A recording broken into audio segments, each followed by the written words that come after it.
Back in 1975, there were pubs in Britain where a factory worker could walk in with less than £1 in his pocket.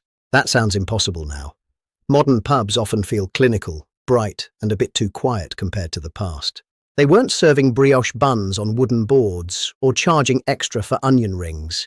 They were warm, noisy places filled with cigarette smoke, clinking glasses, damp overcoats, and meals designed for one thing above all else: keeping ordinary people full. And some of those meals have almost completely vanished. One dish on this list cost just 18 pence in 1974 and became so common in northern pubs that landlords prepared it in giant trays before opening time. Another became quietly embarrassing to order by the late 1980s because Britons suddenly wanted modern food instead. And the meal at number one once appeared in nearly every proper working-class pub kitchen in the country before chain pubs slowly killed it off. If you remember sticky carpets, yellow pub lights, and the smell of gravy hitting you before you even reach the bar, you'll remember some of these. Number 15. Bread and dripping. Before Britain became frightened of fat, one of the simplest pub foods in the country was also one of the most satisfying: bread and dripping. Thick slices of white bread cut unevenly behind the bar. Beef dripping spread so heavily it nearly soaked through the middle, sometimes sprinkled with salt. In parts of Yorkshire during the early 1970s, some landlords still gave it away free beside pints because salty food kept drinkers in the pub longer. And after a freezing shift outside, it worked beautifully. You'd walk into a warm pub with your hands half numb from cold weather, hear darts thudding into boards somewhere behind you, and then that smell would hit. Beef fat, gravy, warm bread. Nothing fancy about it at all. That was the point. Especially for working-class men doing physically exhausting jobs, and dripping came straight out of wartime habits. But by the late 1970s, health campaigns began attacking animal fats. Suddenly dripping became something old-fashioned, something unhealthy, and slowly it disappeared. Number 14. Steak and kidney pudding. Not pie, proper pudding. Heavy sweet pastry, steamed until your knife almost sank through it. Thick gravy flooding across the plate the second you opened it. And that rich smell of kidney that divided entire families. Some people adored it. Others couldn't even sit near it. In Birmingham pubs during 1975, steak and kidney pudding with mash and peas could still cost around 22 or 25 pence depending on the area. Cheap enough for regular workers to eat during the week without thinking twice. Modern pub meals often feel designed for photographs. Old pub meals were designed for hunger. That's why sweat pastry mattered. That's why everything felt heavy. But younger generations slowly stopped ordering kidney. Then freezers arrived. By the mid-1980s, homemade puddings began disappearing, replaced by frozen microwave pies. They weren't. Number 13. Ham, egg, and chips.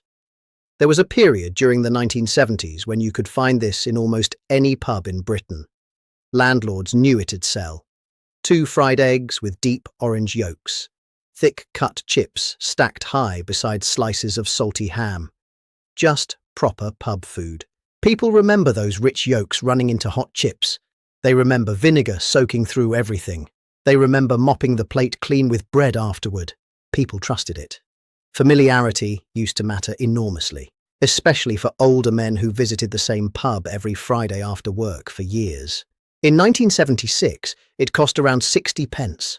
People remember those rich yolks running into hot chips and mopping the plate clean with bread afterward. Then things started changing.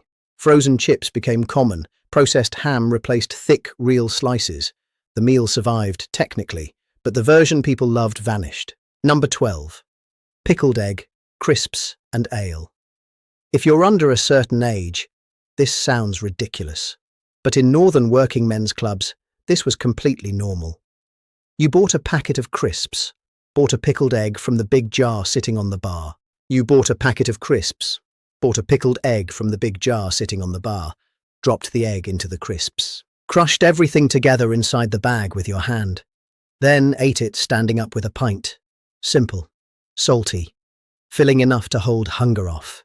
You could smell the vinegar from across the room, especially in winter when coats steamed dry beside radiators and cigarette smoke sat thick. What sounds rough now once felt comforting. Number 11. Liver and onions. You smelled liver before you ever saw the plate arrive. that unmistakable iron-rich smell drifting through the pub kitchen. Liver stayed common through the 70s because it was affordable, especially in industrial towns like Sheffield or Newcastle. Working-class pubs there still served it regularly. Older generations trusted it. They'd grown up eating offal during rationing years when nothing was wasted. Not elegant, but deeply filling. Mash underneath soaking everything up. And slowly, liver disappeared. Not because it stopped tasting good, but because it reminded Britain too much of the past. And the next meal survived precisely because it felt comforting. 10. Meat and potato pie. Every town in Britain seemed convinced theirs was the best. Lancashire pubs swore by thick gravy and heavier pastry. Yorkshire versions often packed more potato into the filling. And somewhere in almost every northern town, there was always one pub locals claimed made the proper one. You could smell meat and potato pie before you even saw it, pastry warming behind the bar, beef gravy bubbling somewhere in the kitchen, steam fogging the windows during cold evenings, while people stamped rainwater off their shoes near the entrance. In many working-class pubs during the mid-1970s, meat and potato pie wasn't just food, it was routine. Friday night routine, payday routine, winter routine. And the portions mattered enormously. Huge wedges cut from massive trays, chips spilling over the side. Sometimes mushy peas, sometimes thick gravy poured over everything, until the pastry started collapsing into the plate. People left pubs genuinely full back then. That's another thing younger generations don't always understand. Pub food wasn't an experience. It was fuel mixed with comfort. But once large pub chains started buying cheaper frozen products during the 1980s, something changed immediately. The crust lost texture, the gravy lost richness, and customers absolutely noticed. People still ordered pies after that, but not with the same affection. And the next meal on this list might be the strangest thing Britain ever briefly convinced itself was sophisticated. 9. Scampi in a basket. For a few years during the late 1970s, scampi in a basket felt modern. Really modern. Tiny pieces of breaded scampi served in red plastic baskets lined with paper. Chips underneath. Little lemon wedge balanced on the side like something from a seaside restaurant. And people genuinely ordered it to impress dates. Which sounds funny now, considering most of it came frozen in huge catering boxes. But presentation mattered, especially as pubs slowly tried moving away from purely working-class identities and towards something more fashionable. The smell was unforgettable too. Hot fryer oil, vinegar, lemon, cigarette smoke, beer soaked into carpet. One breath, and suddenly you're standing beside an old fruit machine, listening to glasses clink somewhere behind you. But eventually, the illusion collapsed. People realized most scampi baskets tasted exactly the same no matter where you went. By the early 1990s, the meal had become more joke than luxury. Still, some people secretly miss it. 8. Corned beef hash. This was proper winter food. Not elegant winter food, real winter food.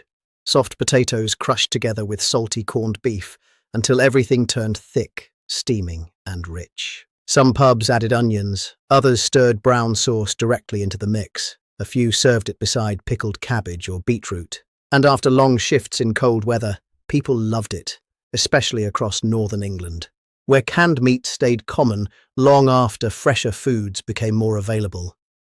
Because canned food still carried emotional weight from wartime Britain, older generations trusted things that lasted in cupboards, things that stretched further during difficult weeks.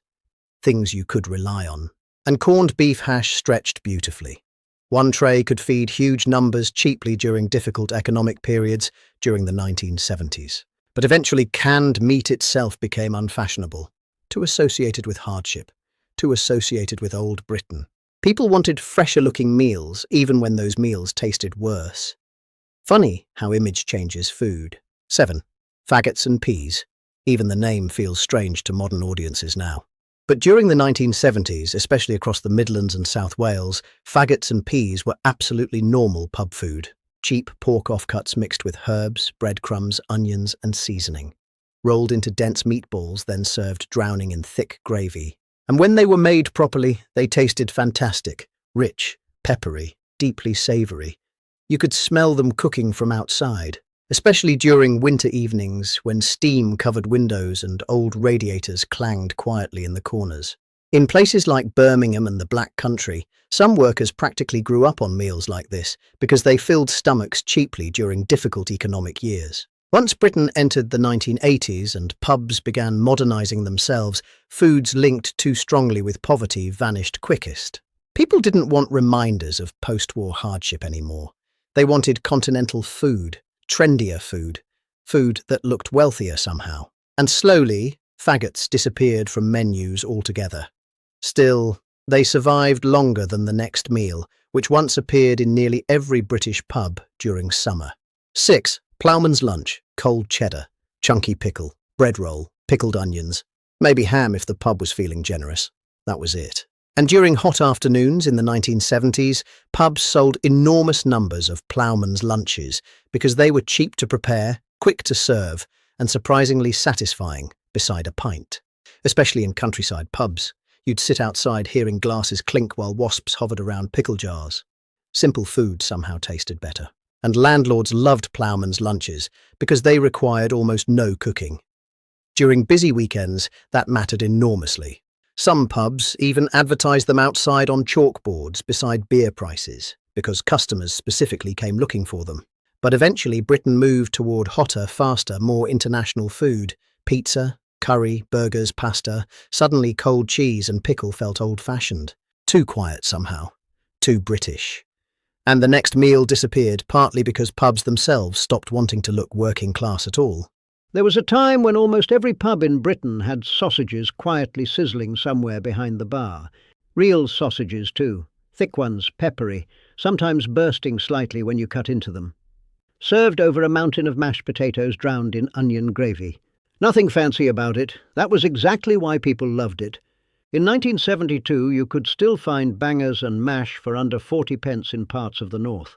Builders, mechanics, factory workers, they'd order it because it was hot, filling and predictable. And pubs understood something modern places often forget. People don't always want excitement from food. Sometimes they want reassurance. But cheap sausages slowly ruined the reputation of the dish. Once lower-quality frozen products took over during the 1980s, the flavour changed completely. The rich smell disappeared first, then the comfort went with it. And if you think pubs lowering food quality annoyed customers, wait until you hear what happened to one of Britain's most loved fried dishes. 4. Fish and chips with bread and butter. Not wrapped takeaway fish and chips. Pub fish and chips. Big flaky cod under thick golden batter, chips piled beside it. And always, bread and butter sitting somewhere on the plate. The bread wasn't decoration. People used it to mop up vinegar, grease and scraps left behind after the fish was gone. In seaside pubs during the mid-70s, this meal practically defined Friday evenings. Families squeezed into crowded rooms while cigarette smoke drifted across yellow ceiling lights. You could hear plates clattering constantly. But rising fish prices slowly changed everything. Then frozen fish arrived, then smaller portions, then microwaves. And once pub food stopped feeling fresh, people started going elsewhere entirely. Still, somehow, the next meal vanished even faster. 3. Shepherd's pie. Few meals smelled more comforting than shepherd's pie arriving fresh from a pub kitchen. The top layer of mashed potato, browned slightly around the edges, steam pouring out when the spoon broke through into rich minced lamb underneath. Some landlords made huge trays every morning because they knew it'd sell by lunchtime, especially during winter. And in 1970s Britain, winter pub meals mattered. Heating bills were high. Homes could feel cold and damp. Pubs became somewhere warm to sit for hours with one pint and one hot meal. That's part of what people miss when they talk about old pub culture. Not just the food, the feeling. But shepherd's pie slowly became associated with school dinners and cheap catering during the 1980s. Once that happened, younger customers stopped ordering it voluntarily. And the meal sitting at number 2 disappeared partly because Britain itself became ashamed of how simple its food used to be. 2. Spam fritter and chips. You almost never see these now. Thick slices of spam coated in batter and deep fried until crisp outside and salty soft inside. Served with chips, peas and sometimes brown sauce. It sounds rough now. Back then, completely ordinary. especially in working-class pubs trying to keep meals affordable during difficult economic years. Spam carried strange emotional weight in Britain after the war. For older generations, it represented getting through hard times, something dependable sitting in the cupboard, but by the late 1980s, it became a punchline instead. Cheap, processed, embarrassing, and once food becomes associated with embarrassment, it disappears quickly. Still, even spam fritters weren't as common as the final meal on this list. Because number one wasn't just pub food, it was practically part of British pub identity itself. 1. Steak and ale pie. This was the king of British pub meals. Not trendy pies served in tiny dishes with fancy pastry lids. Proper steak and ale pie.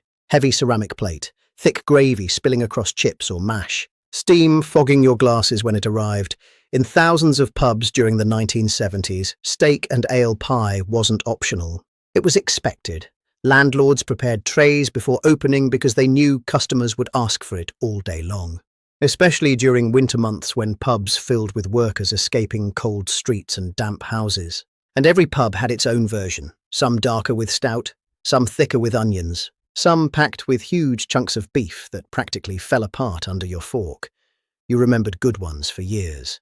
But this meal slowly changed once chain pubs took over Britain. Homemade pies disappeared. Frozen fillings arrived, portions shrank, pastry became thinner and cheaper. The smell changed. That mattered more than people realise. Because old pub food wasn't just about taste. It was about trust. You walked into your local knowing what you'd get. Same meal, same smell, same landlord, same regulars sitting in the same places every Friday evening. And when those meals disappeared, part of that world disappeared with them. Not all at once. Quietly. One menu at a time. Which of these do you honestly still miss the most? And which one could you never eat again, even if someone paid you?